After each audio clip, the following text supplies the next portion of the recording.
Iran, Israel और America के बीच चल रहे जंग के बीच बड़ी खबर सामने आ रही है, जहां ईरान का यूएस को तगड़ा झटका। 70 लाख लोग अब आक्रमण को तैयार है। ईरान की तरफ से ये बड़ा दावा पेश किया गया है। ईरानी संसद अध्यक्ष का ये बड़ा दावा है। नाम है मोहम्मद बगैर कालिबाफ। तो ये मोहम्मद बगैर कालिबाफ ने बड़ा दावा किया है यूएस के खिलाफ। जहां अब तक अमेरिका की तरफ से बड़े बड़े दावे किए जा रहे थे, तो वहीं अब ईरान की तरफ से ये बड़ा दावा किया गया है। तो पश्चिम एशिया में चल रहा है युद्ध अब आग की तरफ भड़क चुका है। अमेरिका और ईरान में बढ़ते सैन्य टकराव के बीच ईरान ने एक बड़ा दावा पेश किया। ईरान की संसद के अध्यक्ष मोहम्मद बगैर ने कहा है कि अगर अमेरिका ईरान की धरती पर जमीनी हमला करता है तो देश के 70 लाख लोग हथियार उठाकर लड़ने को तैयार हैं। और इतना ही नहीं, आपको ये भी जानकारी दे दे, मोहम्मद बगैर जिनके बारे में यूएस के साथ बातचीत करने वाले संभावित पार्टनर के तौर पर चर्चा होती रही है, अब युद्ध शुरू होने के बाद से बगैर आक्रामक रुख अपनाते हुए नजर आ रहे हैं। उन्होंने सोशल मीडिया प्लेटफॉर्म एक्स पर एक पोस्ट में कहा है कि बहुत कम समय में पूरे देश में एक बड़ा अभियान चला है, जिसके तहत लाखों लोगों ने हथियार उठाकर देश की रक्षा करने की इच्छा जताई है। तो ये बड़ी खबर आपको बता रहे हैं इजराइल ईरान युद्ध के बीच, जहां ईरान की तरफ से बड़ा दावा किया गया है। ये दावा पिछले कई दिनों से इंटरनेट मीडिया पर भी चल रहा है। ये स्पष्ट नहीं है कि ये आंकड़ा कहां से आया, लेकिन सरकारी मीडिया और टेक्स्ट मैसेज अभियानों में लोगों से वॉलंटियर बनने का अनुरोध भी किया जा रहा है। और इतना ही नहीं, अमेरिकी राष्ट्रपति डोनाल्ड ट्रंप ने पिछले दिनों राष्ट्र के नाम संबोधन में ईरान को चेतावनी दी थी कि अगले 2 से 3 सप्ताह के भीतर उस पर बेहद कठोर सैन्य हमले किए जाएंगे और उसे पाषाण युग में पहुंचा दिया जाएगा, जहां से वो कभी उबर नहीं सकेगा।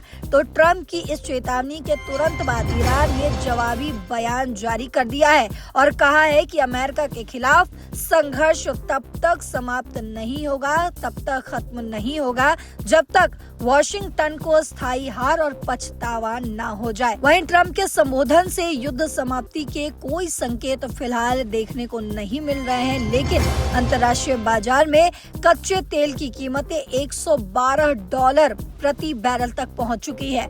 वहीं एशियाई शेयर बाजारों में गिरावट लगातार दर्ज की जा रही है और वैश्विक वित्तीय संस्थाओं ने व्यापार आर्थिक संकट की आशंका भी जताई है। तो अंतर्राष्ट्रीय मुद्रा कोष, विश्व बैंक और अंतर्राष्ट्रीय ऊर्जा एजेंसी ने चेताया है कि अगर संघर्ष लंबा खिंचता है, ऊर्जा आपूर्ति और समुद्री व्यापार पर गंभीर असर पड़ सकता है। इतना ही नहीं, संयुक्त राष्ट्र महासचिव एंटोनियो गुटेरेस ने ये कहा है कि दुनिया व्यापक युद्ध के मुहाने पर खड़ी है।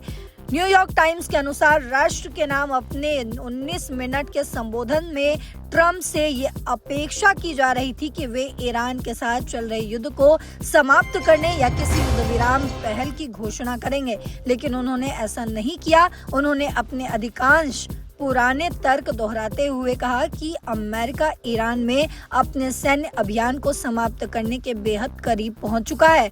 और ट्रंप ने साथ में ये भी कहा कि अभियान का उद्देश्य ईरान की सैन्य क्षमता को निर्णायक रूप से कमजोर करना था और ये लक्ष्य लगभग पूरा हो चुका है। उनके अनुसार ईरान के साथ बातचीत जारी है, लेकिन इस दौरान समझौता नहीं हुआ तो उसके महत्वपूर्ण ऊर्जा ढांचों को एक बार फिर से निशाना बनाया जा सकता है। उन्होंने स्पष्ट कहा है कि अमेरिका किसी भी कीमत पर ईरान को परमाणु हथियार हासिल नहीं करने देगा।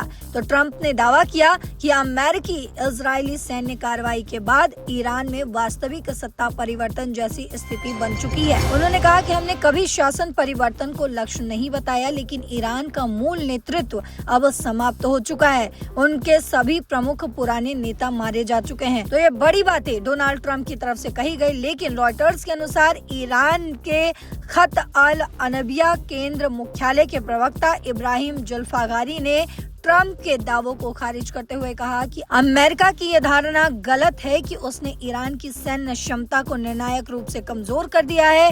उनके अनुसार अमेरिकी खुफिया आकलन अधूरा है और वॉशिंगटन को ईरान की रणनीतिक शक्ति का वास्तविक अनुमान ही नहीं है। जुल्फागारी ने कहा कि संघर्ष तभी रुकेगा जब अमेरिका अस्थायी अपमान, पछतावा और आत्मसमर्पण की स्थिति में पहुंचेगा। तो ये बड़ी खबर आपको बता रहे थे, जहां अब ईरान की तरफ से अमेरिका को एक और बड़ी चेतावनी दी गई, बड़ी धमकी दी गई है और साफ कहा गया है कि आपको हमारी सैन्य संघर्ष का आकलन नहीं है, आप जो पता लगा रहे हैं वो गलत है।